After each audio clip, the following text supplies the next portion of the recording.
आज हवेली में बाकी दिनों से ज्यादा बहुत हलचल थी। काफी सालों के बाद रमा देवी का पोता रजत शेखावत विदेश से वापस आ रहा था। हवेली की मालकिन रमा देवी के पांव को जमीन पर ही नहीं पड़ रहे थे। वो खुशी से बेहाल हुए जा रही थी। वो कई दिनों से इस तैयारी में व्यस्त थी। उन्होंने हवेली का कोना कोना चमकाकर रख दिया था। नए तरह के चमकदार रंगों से हवेली की हालत तो बिल्कुल बदल ही गई थी। ऐसा लग रहा था कि जैसे हवेली में किसी की शादी की तैयारी हो रही हो। मालकिन रमा देवी का बस चलता तो वो आसमान से सितारे तोड़कर हवेली में सजा देती। किचन में नौकरानियां कई तरह के खाने बनाने में मशरूफ थीं। मैं भी बेदिली से कामों में जुटी हुई थी। पिछले कई दिनों की थकान मेरे चेहरे पर आई थी। मैं जितना उन कामों से अपना दिल चुराने की कोशिश करती, उतना ही काम मुझ पर अम्मा डाल दिया करती थी। रमा देवी के दोनों बेटे विजय और विवेक शेखावत रजत को लेने एयरपोर्ट गए थे। थोड़ी देर के बाद गाड़ी हवेली के गेट पर आकर रुकी। विजय और विवेक रजत को लेकर घर पहुंच गए। मैंने ऐसे ही बेमन से किचन की खिड़की से बाहर झांक कर देखा कि आखिर कौन है वो नवाबजादा जिसके आने के लिए इतने दिनों से शोर मचा हुआ था। जब रजत शेखावत गाड़ी से उतरा तो मैं तो उसे देखती ही रह गई थी। मेरे दिल की धड़कन ही जैसे एकदम से रुक सी गई थी। रजत वाकई बहुत खूबसूरत था, या शायद मेरी आंखों को वो बहुत खूबसूरत लग रहा था। मैं बिना पलक झपकाए उसे देखे जा रही थी।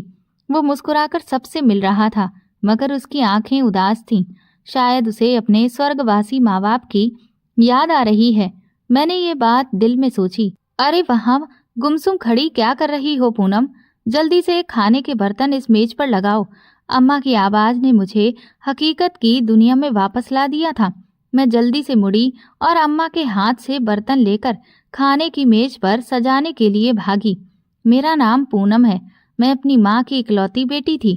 अम्मा की शादी के काफी अरसे के बाद मैं पैदा हुई थी। शादी के बाद कई सालों तक उन्हें कोई औलाद ना हो सकी। अम्मा ने अपना बहुत इलाज भी करवाया, लेकिन कोई उम्मीद दिख नहीं रही थी। और आखिर फिर मेरी अम्मा मायूस हो गई। उसने औलाद की उम्मीद ही छोड़ दी थी। फिर एक दिन भगवान ने अम्मा की खाली झोली भर दी। अम्मा को तो यकीन नहीं होता था। मेरे पिता और अम्मा दोनों बहुत खुश थे। अम्मा ने मेरा नाम पूनम रखा था। हमारे गांव में शेखावतों की एक बहुत बड़ी हवेली हुआ करती थी। वो गांव के जमींदारों में से एक थे। शेखावतों की जमीन पर मेरे पिता काम करते थे, जबकि अम्मा शेखावतों की हवेली में काम करती थी। अम्मा जब भी काम पर जाती तो फिर वो मुझे भी अपने साथ लेकर जाती। जाहिर है कि घर पर मेरा ख्याल रखने वाला वहाँ कोई नहीं था। हवेली की मालकिन रमा देवी बहुत अच्छी महिला थी। उन्होंने मेरे हवेली में आने पर कोई ऐतराज नहीं जताया था, बल्कि वो मेरा काफी ख्याल भी रखती थी। मैं सारा दिन हवेली में नौकरानियों के बच्चों के साथ खेलती रहती थी और शाम को अम्मा के साथ अपने घर वापस आ जाती। पता नहीं भगवान ने कैसा नसीब दिया था। जब औलाद की खुशी से उन्होंने मेरी अम्मा को नवाजा तो उनके पति को अपने पास बुला लिया। मैं जब साल भर की थी तब एक दिन मेरे पिता को बुखार हुआ था। वो मामूली सा बुखार कुछ ऐसा बिगड़ा कि बढ़ता ही चला गया, और फिर पिता की बीमारी इतनी बढ़ी कि वो चारपाई से जा लगे। मेरे पिता सारा दिन बिस्तर पर ही पड़े रहते और खांसते रहते थे। कमजोरी इतनी थी कि मेरे पिता जमीनों पर काम करने के लिए भी नहीं जा सकते थे। मेरी अम्मा बहुत परेशान थी। उसने भी हवेली जाना छोड़ दिया था और मेरे पिता की देखभाल में लग गई थी। अम्मा ने पिताजी का बहुत इलाज करवाया, लेकिन पिताजी की हालत ना सुधरी और फिर एक दिन मेरे पिता का देहांत हो गया। उस वक्त मेरी उम्र 2 साल थी। मेरी अम्मा पर तो गमों का पहाड़ टूट पड़ा था। वो इस भरी दुनिया में बिल्कुल अकेली रह गई थी। अम्मा के आगे पीछे भी कोई नहीं था। धीरे धीरे वक्त के साथ मेरी अम्मा को भी सब्र आ गया और फिर उन्होंने काम के लिए फिर से हवेली जाना शुरू कर दिया। पिता के देहांत के बाद रमा देवी ने अम्मा को हवेली में ही रहने के लिए जगह दे दी थी। हवेली में नौकरों के लिए बहुत सारे सर्वेंट क्वार्टर बने हुए थे। उनमें से ही एक क्वार्टर मालकिन ने अम्मा को रहने के लिए दे दिया था। मेरा सारा बचपन हवेली में गुजरा था। मैंने हवेली में ही अपनी पढ़ाई लिखाई की थी। मुझे पढ़ने का बहुत शौक था। रमा देवी ने मेरा दाखिला गांव के स्कूल में करवा दिया था। रमा देवी की बड़ी बहू अनुपमा की बेटी पढ़ाई में मेरी काफ़ी मदद कर देती थी और इस तरह मैं गांव के स्कूल से ही मैट्रिक की परीक्षा मैंने पास कर ली। मैं 16 साल की हो गई थी। जब मैं जवान हुई तो मीनाक्षी ने मुझे मेरी खूबसूरती का एहसास दिलाया। अरे पूनम, तू तो बहुत खूबसूरत है, बिल्कुल हवेली की मालकिन जैसी लगती है। वैसे तेरी शकल सूरत किस पर गई है? मौसी से तो तेरी शकल बिल्कुल भी नहीं मिलती। मीनाक्षी कहती तो मैं बेयकीनी से उसे देखती। क्या तू सच कह रही है? हाँ हाँ, कसम ले ले, बिल्कुल सच कह रही हूँ। मीनाक्षी कहती तो मैं खुश हो जाती। मुझे बनने संवरने का बहुत शौक था, मगर अम्मा को न जाने मुझसे क्या चिढ़ती।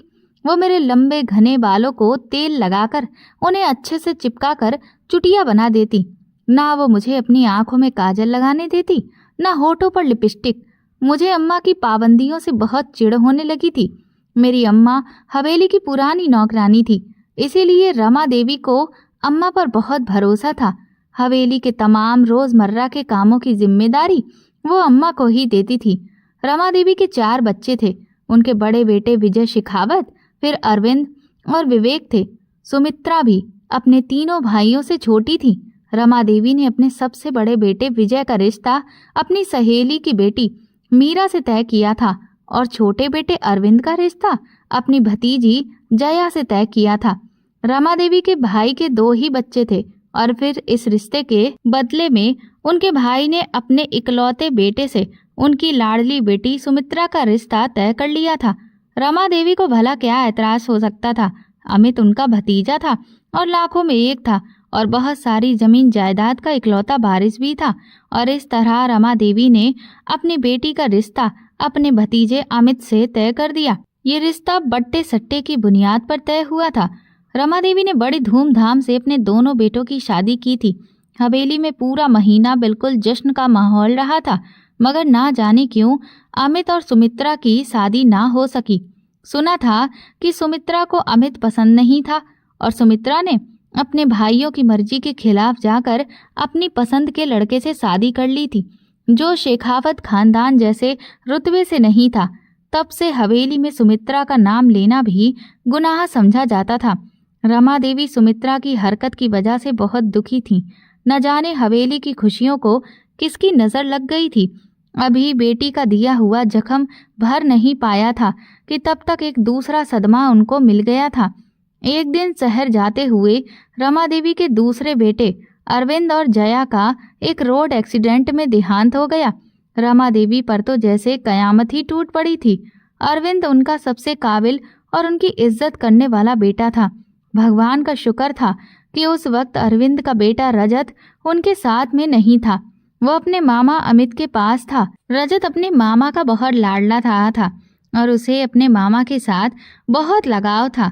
अपने माँ बाप के देहांत के वक्त रजत बस कुछ साल का था। ऐसे मौके पर रजत के मामा अमित ने उसका बहुत ख्याल रखा था। रमा देवी को तो उस वक्त किसी भी चीज़ का होश नहीं था। वक्त गुजरने के साथ अरविंद और जया की मौत के जख्म भी धीरे धीरे भरने लगे थे और सब लोग अपनी जिंदगी की तरफ लौटने लगे। रमा देवी अपने छोटे बेटे विवेक शेखावत की शादी करना चाहती थी। विवेक ने अपनी माँ को बताया कि वो अपने दोस्त की बहन को पसंद करता है और उसी से शादी करना चाहता है। वक्त की नज़ाकत को देखते हुए रमा देवी ने कोई भी एतराज़ नहीं किया था। उन्होंने विवेक की शादी उसकी पसंद और मर्जी से ही कर दी थी। विवेक की बीवी का मिजाज बहुत तेज था। वो शहर की पढ़ी लिखी थी, उसको गांव में रहना पसंद नहीं था। उसने विवेक से शहर में रहने के लिए इच्छा जाहिर की तो विवेक ने अपना मामला शहर में ही सेट कर लिया था। रमा देवी के भाई अपनी जवान बेटी और दामाद की मौत का सदमा बर्दाश्त ना कर पाए और वो ज़्यादा लंबे समय तक ही चल ना सके और उनका भी स्वर्गवास हो गया। पिता की मौत के बाद अमित का दिल भी यहाँ से उठ गया था, इसलिए उन्होंने देश से बाहर जाने का फैसला कर लिया। वो जब विदेश गए तो रजत शेखावत को भी अपने साथ ले गए थे।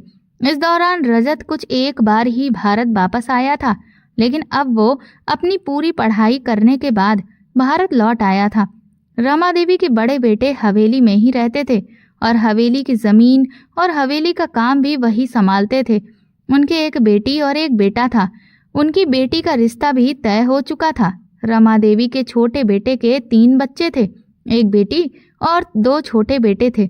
इस तरह सभी लड़कों में रजत ही हवेली का सबसे बड़ा वारिस था और अब कई सालों के बाद वो वापस हवेली आ रहा था। हवेली में रजत शेखावत के आने का शोर काफी दिनों से मचा हुआ था। जोर शोर से सफाई की जा रही थी। अम्मा अपने साथ मुझे भी हर काम में लगाए रहती थी, इसीलिए रजत के आने से तो मुझे चिढ़ जैसी होने लगी थी। पता नहीं ये रजत शेखावत कौन सी बला थी। और फिर आखिर उसके आने का दिन भी आ गया और वो हवेली में चला आया। मैं रजत को देखकर न जाने क्यों खो ही गई थी। मुझे खुद ही अपनी इस हरकत के बारे में समझ नहीं आ रहा था। न जाने मुझे क्या हो गया था। मैं जल्दी जल्दी खाने के बर्तन मेज पर लगाने लगी और किचन में वापस आई। मेरे दिल की धड़कनें अभी भी तेज थीं। अम्मा ने मुझे देखा तो हैरान होकर बोलने लगी, क्या बात है पूनम, आज तुम खोई खोई सी लग रही हो। तुम्हारी तबीयत तो ठीक है? कुछ नहीं अम्मा, बस थकान हो गई है, मैंने नजरें चुराते हुए जवाब दिया। अम्मा ने प्यार से मेरे सर पर हाथ रखकर कहा, अच्छा जाकर देखो सब मेहमान आ गए हैं तो फिर खाना लगा दो। मैं दिल की धड़कनों को संभालने की कोशिश करते हुए रमा देवी के कमरे की तरफ बढ़ी, जहां रजत और सब घर वाले मौजूद थे। रमा देवी की आंखों में आंसू थे। रजत भी उनके हाथ पकड़े उनका हाल चाल ले रहा था। दादी, अब मैं वापस आ गया हूँ, रजत ने कहा तो रमा देवी ने उसे गले से लगा लिया। रजत बेटा, तुम्हें देखकर मेरे दिल को बहुत ठंडक पहुंची है। तुम्हें अंदाजा नहीं है कि तुम्हारी वापसी का हमें कितना बेसब्री से इंतजार था। रजत ने कहा, दादी मैं भी आप सब लोगों को बहुत याद करता था। रमा देवी की आंखों में खुशी के आंसू थे। भगवान तुम्हें हमेशा खुश रखे बेटा। मैंने खाना मेज पर लगने की जानकारी दी तो सब उठकर खाने की मेज पर चले आए। खाने के दौरान भी मैं चुपके चुपके रजत का दीदार कर रही थी। मैं हैरान थी कि मुझे ये क्या हो गया है। मेरे दिल की ऐसी हालत पहले कभी ना हुई थी। रजत हवेली में आने वाला पहला मर्द तो नहीं था।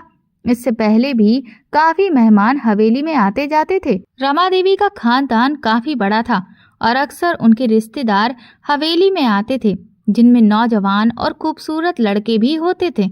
लेकिन मेरे दिल की हालत आज से पहले ऐसे कभी न हुई थी। रजत शेखावत को देखकर न जाने क्यों ऐसा लगता था कि मैं उसे बरसों से जानती हूँ। खाना खाकर सब अपने कमरों में चले गए। मैं भी अपने क्वार्टर में आ गई थी।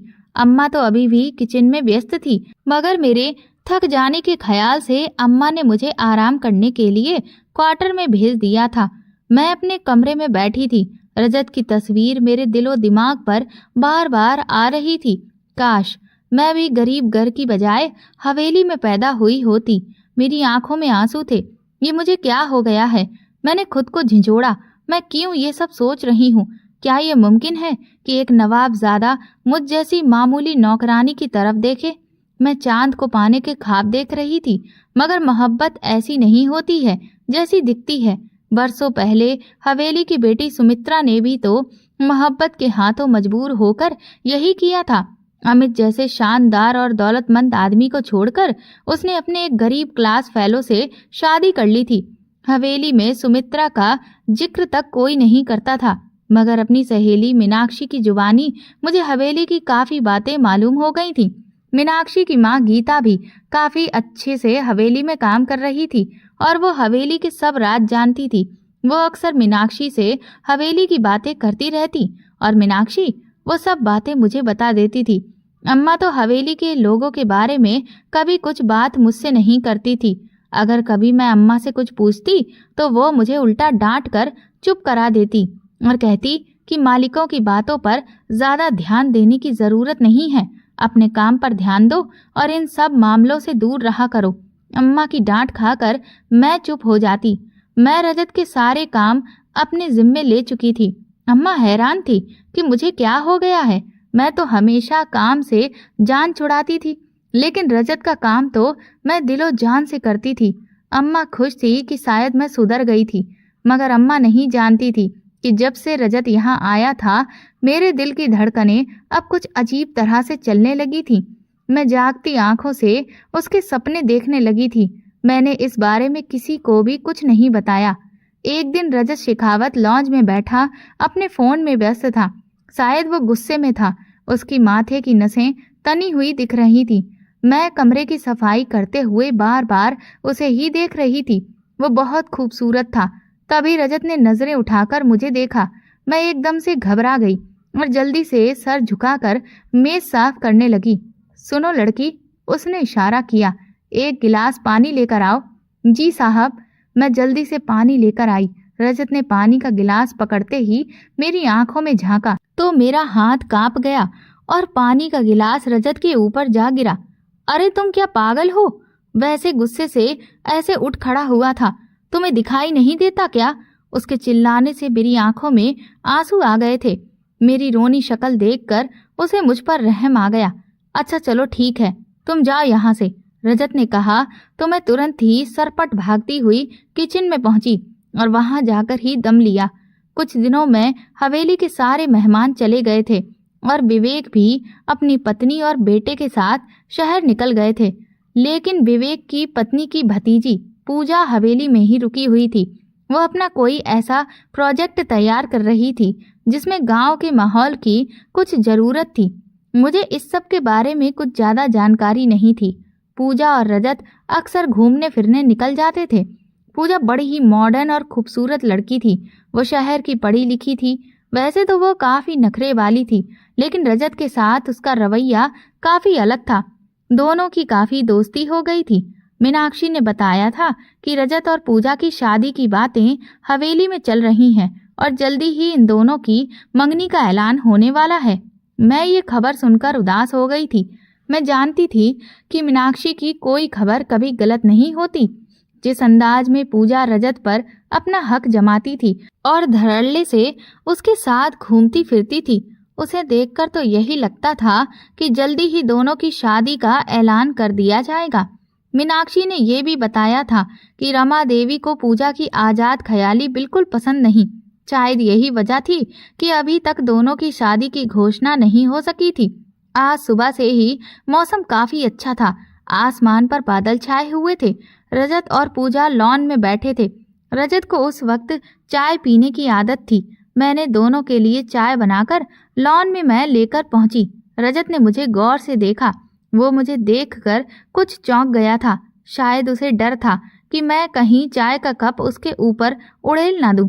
लेकिन मैंने आज चाय हाथ में देने की बजाय मेज पर रख दी थी। रजत का मूड काफी अच्छा था। वो पूजा की बातों पर मुस्कुरा रहा था। क्या तुम यहाँ नई हो? मैंने तुम्हें पहले कभी नहीं देखा। मैंने शर्माते हुए जवाब दिया। जी, मैं पूनम हूँ, रजत ने मुस्कुराकर कहा। पूनम, तुम्हारा नाम बहुत खूबसूरत है। मेरी आंखें जमीन पर जम गईं और दिल की धड़कनें तेज हो गई थीं।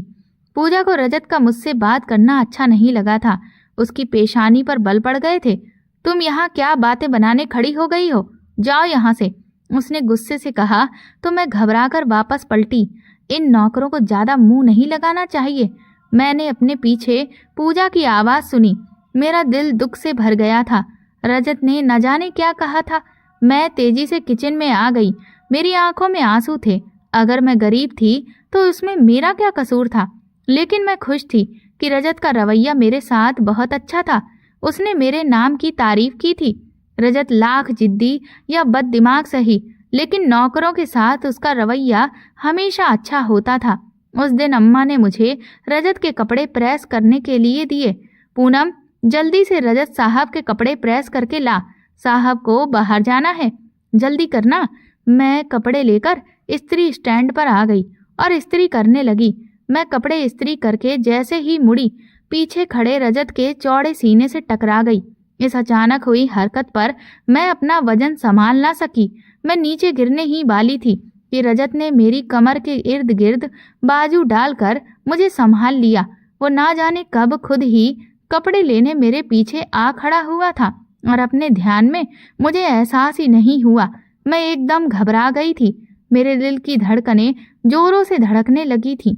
रजत के इतने नजदीक आने का तो मैंने कभी ख्वाब में भी नहीं सोचा था। तुम ठीक तो हो? रजत ने पूछा। लेकिन मैं कोई जवाब दिए बिना ही भागती हुई कमरे से बाहर आ गई, मगर कमरे के दरवाजे के बाहर पूजा को खड़े देखकर मेरी जान ही निकल गई थी। वो खूंखार नजरों से मुझे देख रही थी, जैसे कि अभी मेरा कत्ल ही कर डालेगी। मैं तेजी से भागती हुई किचन में आ गई थी। अम्मा ने मुझे पसीने में भीगा देखा तो पूछने लगी, क्या हुआ? तू इतनी घबराई हुई क्यों है? कुछ नहीं अम्मा, आज गर्मी बहुत है। मैंने बहाना बनाया तो अम्मा भी मान गई थी।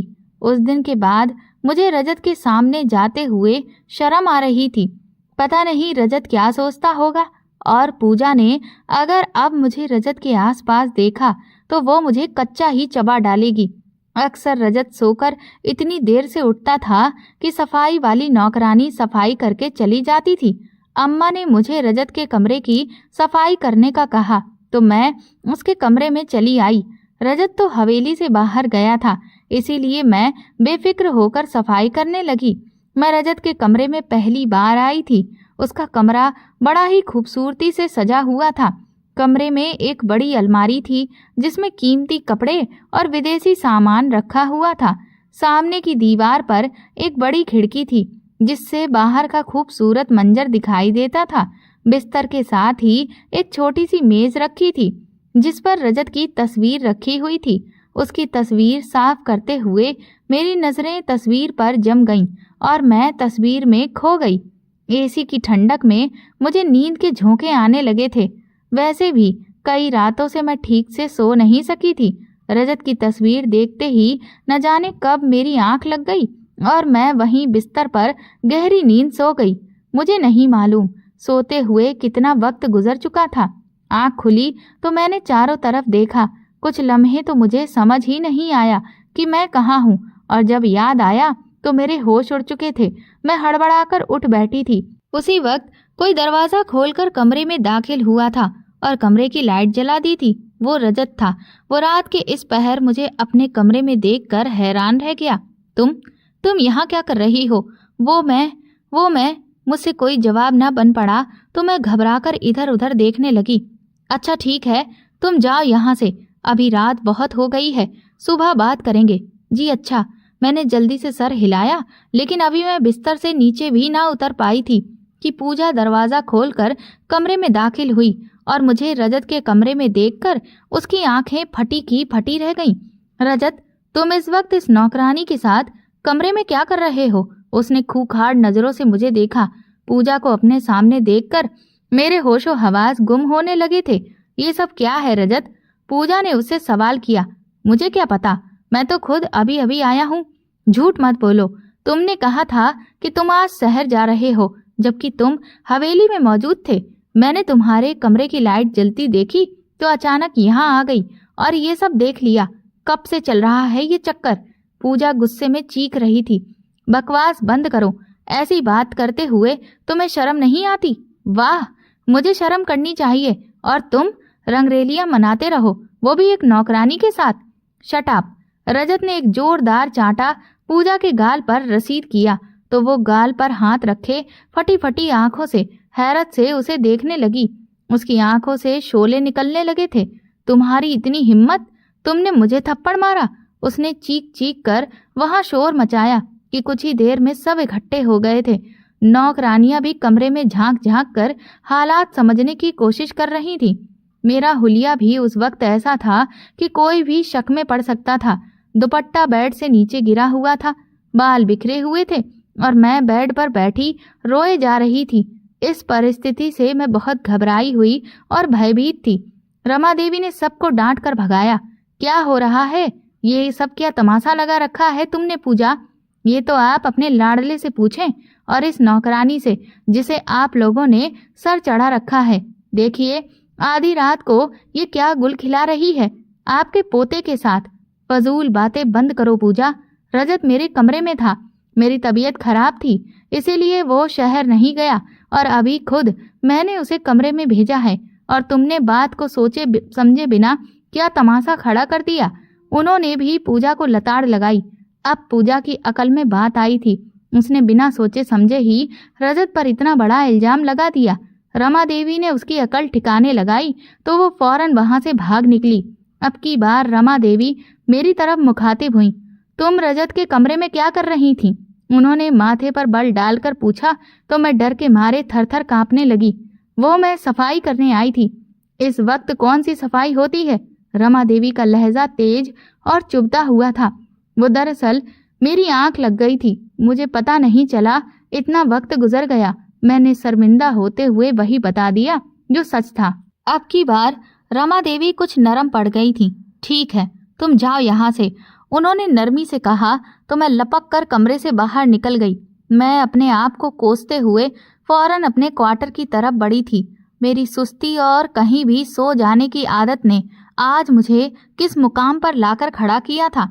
रमा देवी ने अम्मा को उनकी लापरवाही पर खूब डांट लगाई थी और फिर अम्मा ने मुझे, पूजा ने भी मुझे बेइज्जत करने में कोई कसर नहीं छोड़ी थी। उसने मुझ पर काफी इल्जाम लगाए थे कि मैं रजत को फंसाना चाहती हूँ और उस पर डोरे डाल रही हूँ। मैं सिर्फ 16 साल की थी, इसीलिए उसकी बात पर किसी ने यकीन नहीं किया। मैं रजत को पसंद करती थी, लेकिन ये सब करने का तो मैंने कभी भी सोचा नहीं था। पूजा ने रमा देवी को कहा था कि वो मुझे फौरन हवेली से निकाल दे, मगर रमा देवी ने उसकी बात नहीं मानी थी, इसीलिए पूजा नाराज होकर वापस चली गई थी। उस दिन के बाद रजत की इज्जत मेरी नज़रों में और बढ़ गई। अगर वो चाहता तो उस दिन मेरा फ़ायदा उठा सकता था, लेकिन उसने मुझे फौरन कमरे से जाने के लिए कहा था। उस दिन की गलती की मुझे ये सज़ा दी कि अम्मा ने मुझे रजत के सारे काम करने से मना कर दिया था। मैं रजत से बेहद शर्मिंदा थी, इसीलिए उससे छुपती फिरती थी। एक दिन मैं किचन में काम कर रही थी कि रजत चला आया और मुस्कुराकर कहने लगा, अब तुम भाग भाग कर मेरे काम नहीं करती। मेरे कितने सारे काम अधूरे पड़े हैं, कमरा भी गंदा पड़ा है। उसने शिकायत की। मैंने कहा, वो अम्मा ने मना किया है कि मैं अब आपका कोई काम नहीं करूंगी, क्योंकि मैं सारे काम उल्टे ही कर देती हूँ। मैंने अपनी उंगलियां चटकाते हुए कहा तो रजत मुस्कुराते हुए किचन से निकल गया। उस दिन से रजत की नज़रें काफ़ी हद तक बदल गई थीं। वो जहाँ भी मुझे देखते मुस्कुराने लगता। मैं शर्मिंदा थी और इसीलिए मैं उनकी नज़रों से बचने की कोशिश करती। मेरी कोशिश यही होती कि मैं उनके सामने ना जाऊं, मगर जहां मैं काम कर रही होती वो वहीं आ जाते और बैठकर मुझे देखने लगते। मैं रजत की मुस्कुराती नज़रों का मतलब अच्छी तरह समझती थी। यकीनन वो दिल ही दिल में मेरी बेवकूफ़ी का मजाक उड़ा रहे थे। विवेक अपनी बीवी और पूजा के साथ हवेली आए थे। तब से रमा देवी के कमरे में न जाने क्या खिचड़ी पक रही थी। उनके बेटे और बहू भी वहीं मौजूद थे।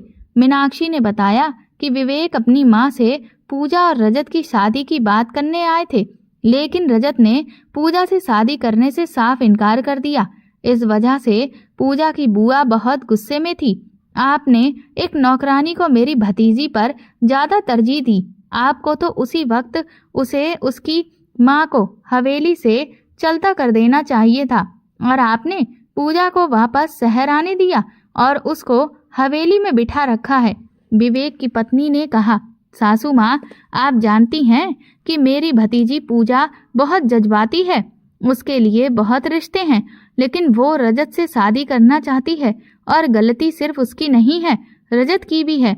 आप रजत को समझाइए कि वो इस रिश्ते से इनकार ना करे। रमा देवी ने कहा, रजत पहले भी पूजा से शादी पर राजी नहीं था। मैंने ही उसे राजी किया था, लेकिन अब उसने साफ इनकार कर दिया है। वैसे भी पूजा और रजत का रिश्ता बेजोड़ है। दोनों के मिजाज में जमीन और आसमान का अंतर है। रजत अपने पिता की हवेली में रहना चाहता है और पूजा को गांव में हमेशा के लिए रहना पसंद नहीं है। इस तरह ये रिश्ता कैसे चलेगा? शादी के बाद सब ठीक हो जाता है सासू माँ। आप रजत से बात करें, बल्कि पहले आप उस लड़की और उसकी माँ को हवेली से बाहर निकाल दें। नौकरानियां भी तरह तरह की बातें कर रही थीं। विवेक बोला, मैं उन्हें इतनी रकम दे दूंगा कि उनकी बाकी की जिंदगी आराम से गुजर जाएगी। वो यहाँ से चली जाएंगी तो रजत का गुस्सा भी खत्म हो जाएगा और वो शादी के लिए भी मान जाएगा। बल्कि मैं खुद ही उन्हें यहाँ से जाने का कह देता हूँ। विवेक शेखावत उठे तो रमा देवी ने उन्हें रोक दिया था। नहीं विवेक, वो लोग यहाँ से कहीं नहीं जाएंगे। क्यों माँ, आप एक नौकरानी की इतनी तरफदारी क्यों कर रही हैं? आखिर वो एक नौकरानी ही तो है। विवेक ने गुस्से से कहा। तुम ये भूल रहे हो विवेक कि रजत को अमित और उसकी पत्नी ने पाला है। रजत का रिश्ता तय करने का हक भी उन्हीं का है और उन्होंने रजत के लिए पूनम की बात की है। रजत को भी अपने मामा की पसंद पर कोई ऐतराज नहीं है। वो दिल और जान से राजी है। ये आप क्या कह रही हैं माँ? विवेक हैरान रह गए थे। अमित की बीवी पूनम को कैसे जानती है? वो तो कभी यहाँ पर आई ही नहीं। और वो रजत की शादी पूनम से क्यों कराना चाहती है? ये सब हो क्या रहा है माँ? विवेक ने पूछा। बाकी सब लोग भी हैरान थे। शायद अब इस हकीकत से पर्दा उठाना पड़ेगा जो वर्षों से मेरे दिल में दफन है। रमा देवी की आंखों में आंसू थे। विजय और विवेक भी चौंक कर उन्हें देखने लगे। रमा देवी अपने ख्यालों में खो गई थीं। जब वो खुशी खुशी अपने बेटे की शादी की तैयारी में व्यस्त थीं। आप तो भाई का रिश्ता तय करने गई थी ना, फिर आपने अमित से मेरा रिश्ता तय क्यों किया? सावित्री को जब से पता चला था कि उसका रिश्ता अमित से तय हुआ है, उसके तन बदन में आग लग गई थी। वो जानती थी कि अमित उसे पसंद करता है, लेकिन अमित जैसा मर्द उसका आइडियल बिल्कुल भी नहीं था। क्यों? क्या कमी है अमित में? इकलौता है, जमीन जायदाद का मालिक है, तुम वहां खुश रहोगी। रमा देवी ने कहा। बस यही तो मसला है आपका। आप खुशियों को दौलत के तराजू में तोलती हैं। आप क्या चाहती हैं कि मैं एक कैद से निकलकर दूसरी कैद में चली जाऊं? बचपन से मेरे भाइयों ने मुझे कभी कुछ भी आजादी से करने ही नहीं दिया। हमेशा मुझ पर पाबंदी लगाई। यहाँ नहीं जाओ, वहाँ नहीं जाओ, कॉलेज सर से दुपट्टा डाल कर जाओ, घर में भी दुपट्टा सर से ना उतारो। मैं अपनी सहेलियों के घर तक तो जा नहीं सकती। इस माहौल में मेरा दम घुटता है और आप चाहती हैं कि शादी के बाद भी मेरी जिंदगी में कोई बदलाव ना आए। यही माहौल, यही पाबंदियां, यही परंपराएं जो बचपन से मैंने यहाँ देखी हैं, वहाँ भी यही सब कुछ है। सावित्री ने कहा तो रमा देवी ने उसे समझाते हुए कहा, तुम्हारे भाई तुमसे बहुत प्यार करते हैं, इसीलिए वो तुम पर ये सब पाबंदियां लगाते हैं। लेकिन अमित इतनी पाबंदियां पसंद करने वाला लड़का नहीं है। तुम फिक्र ना करो, तुम उसके साथ खुश रहोगी। मगर सावित्री को तो अपना आइडियल मिल चुका था। उसका क्लास फेलो अजय, जो औरत की इज्जत करता था, औरत को आज़ादी देने का कायल था। वो स्टेज पर आकर औरत की ख्वाहिशों और आज़ादी की बात करता तो उसका एक एक शब्द सावित्री के दिल में उतर जाता। दोनों एक दूसरे को चाहते थे। उसके भाई अजय से उसकी शादी करते ये मुमकिन ना था। इसीलिए सावित्री ने वही किया जो उसने सोच रखा था। उसने घर में एक खत छोड़ा और अजय के साथ कोर्ट मैरिज कर ली। सावित्री के तीनों भाइयों का बेइज्जती और शर्म से बुरा हाल था। उनका बस नहीं चलता था कि सावित्री मिले तो उसके पति समेत उसको मौत के घाट उतार दे। मगर रमा देवी ने उनको कसम दी थी कि जो होना था हो चुका था। वो अपनी बहन के गंदे खून से अपने हाथ रंगकर अपनी जिंदगी खराब नहीं करेंगे। सावित्री ने आंखों में बहुत से सपने सजाकर अजय से शादी की थी, मगर शादी के कुछ महीने के बाद ही उसके सारे सपने चकनाचूर हो गए थे। अजय की बातें बस हवाई किले थे। वो भी उन्हीं मर्दों में से था जो औरत को अपने पांव की जूती समझते थे और जैसे उसके अपने घर में थे। बल्कि कहा जाए तो उसके अपने घर के आदमी तो अजय से लाख दर्जे के बेहतर थे, क्योंकि उन्होंने कभी भी अपनी पत्नियों पर हाथ तक नहीं उठाया था और सावित्री को तो वो बहुत चाहते थे। सावित्री ने हीरा छोड़कर पत्थर को अपने माथे जड़ लिया था। कॉलेज के 4 साल की मोहब्बत कुछ महीनों तक भी ना चल सकी और अजय ने सावित्री को तलाक देकर घर से निकाल दिया। सावित्री का कोई ठिकाना नहीं था। वो रात के अंधेरे में मुंह छुपाकर हवेली चली आई ताकि अपनी माँ और भाइयों से माफी मांग सके। खैरियत ये थी कि उस दिन सावित्री के भाई हवेली में मौजूद नहीं थे, वरना वो शायद अपने गुस्से पर काबू न रख पाते। रमा देवी ने सावित्री को अच्छे तरीके से एक खास जगह पर गांव में ही छुपा दिया था और वहीं पर रहने के लिए बोल दिया था। वहीं सावित्री ने एक चांद सी बच्ची को जन्म दिया था और इसी दौरान उसके भाई और भाभी का देहांत हो गया था। वो अपने भाई की मौत पर भी हवेली ना जा सकी क्योंकि रमा देवी ने उसे सख्ती से मना किया था, लेकिन सावित्री से रहा ना गया। इसलिए उसने खुद को एक चादर में लपेटा और शमशान घाट की तरफ निकल गई और वहीं पर अमित भी मौजूद था। सावित्री सर से लेकर पांव तक चादर ओढ़े थी, लेकिन अमित ने उसे पहचान लिया था। तुम यहाँ? वो सावित्री को देखकर हैरान रह गया। सावित्री ने अमित से माफी मांगी तो उसने भी उसे माफ कर दिया, क्योंकि वो एक बहुत ही नेक दिल इंसान था। कुछ महीने ऐसे ही बीत गए। सावित्री आखिर कब तक पूनम की माँ यानी सुनीता के घर छुपकर रह सकती थी। अमित ने एक बार फिर सावित्री से शादी की इच्छा का इजहार किया। वो सच में सावित्री से प्यार करता था। रमा देवी ने खामोशी से सावित्री और अमित की शादी कर दी और अमित सावित्री और रजत को साथ में लेकर लंदन के लिए रवाना हो गया। सावित्री पूनम को छोड़कर जाना नहीं चाहती थी, लेकिन रमा देवी ने कहा था, अगर तुम अपनी बेटी को साथ ले जाओगी तो फिर तुम अपने अतीत को भुलाकर कभी भी अमित के साथ अपनी नई जिंदगी की शुरुआत नहीं कर सकोगी और शायद अमित भी पूनम को कभी अपना ना सके और इस वजह से तुम सबकी जिंदगी यहाँ खराब होगी। रमा देवी ने सावित्री को तसल्ली दी थी कि वो पूनम की फिक्र ना करे, वो खुद उसकी बेटी का ख्याल रखेगी। और इस तरह पूनम को छोड़कर सावित्री रोते हुए विदेश के लिए निकल गई थी। पूनम हवेली में सुनीता की बेटी की हैसियत से परवरिश पाती रही और इसी तरह कई साल बीत गए थे। सावित्री अमित के साथ एक दो बार भारत वापस आई थी, मगर वो हवेली कभी नहीं आई थी। अमित और रजत सबसे मिलने हवेली आते थे, लेकिन सावित्री शहर में होटल में ठहर गई थी। रमा देवी किसी बहाने से शहर जाकर उससे मिल आती थी और सुनीता और पूनम को भी साथ लेकर चली जाती थी। पूनम उस वक्त काफ़ी छोटी थी, उसको कुछ याद नहीं था। फिर काफ़ी अरसे तक रजत की पढ़ाई की वजह से सावित्री और अमित भारत नहीं आ सके थे। सावित्री ने रजत को सगी माँ की तरह पाला है। अब वो चाहती है कि रजत उसकी बेटी पूनम का हाथ थामे और दोनों की शादी कर दी जाए। रमा देवी की बात सुनकर सब घरवाले दंग रह गए थे। विजय और विवेक सर झुकाए बैठे थे। वो सोच भी नहीं सकते थे कि पूनम उनकी सगी भांजी है और उनकी ही लाडली बहन की बेटी थी।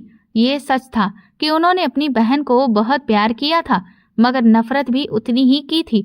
उसकी कोर्ट मैरिज के बाद उन्होंने कभी भी उसकी अपने जुबान से नाम नहीं लिया था, क्योंकि जो हरकत उसने की थी उससे वो बहुत गुस्से में थे।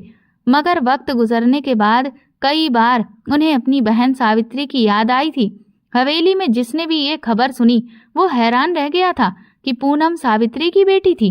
पूनम को जब से हकीकत पता चली थी तो वो रोए ही जा रही थी। उसके दोनों मामा ने उसके सर पर हाथ रखा तो वो उनके सीने से लगकर रो पड़ी। सुनीता भी रो रही थी।